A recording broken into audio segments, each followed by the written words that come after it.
The FMR tab holds a summary of replacement costs. The costs are an aggregate of each asset item and summarized into their type groups. Itemist assets listed. This is the source of replacement costs. The asset items are grouped into their type. It's the group values which you'll see in the FMR tab. Click on the FMR tab to access the FMR Summary. All of the group type descriptions are summarized here. This gives the opportunity to reduce the level of data we need to look at. The process has summarized 122 asset records down to 8 groups, providing greater clarity. The condition of each asset is grouped here, and it's a good indicator of the health of your asset portfolio. For example, if the majority of assets are contained in the A and B grades, this indicates that you have a set of assets which are in good working order. However, if the majority of assets are grouped into C and D, then it's more than likely that you can expect problems. The aggregated totals for all group types are contained in this table.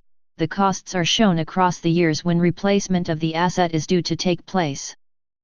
The annual totals show, top line, the version you are working in, and the lower line, the original totals, so a comparison of your amendments can be made.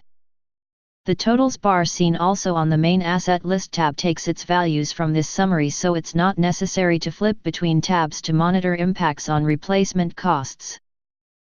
From this summary level, questions may be raised as to how come the costs for that group are so high. This next sequence will show how simple it is to interrogate the database in the Master Asset List tab. The value highlighted seems a concern. By placing the cursor anywhere on the row, for example catering and kitchen equipment.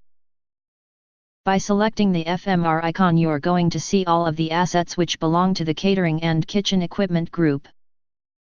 We've been brought back into the Master Asset List tab, and you can see all of the asset items within the catering and kitchen equipment group are showing. It's now possible to drill further down to see what's at the asset item level. Clicking on Brat Pan/Gas. And then clicking on the drill down icon. You can now see that the asset item Brat Pan/Gas is viewable with all of the other noise removed. Finally, clicking on the clear icon will remove the filters and reset the data to full view.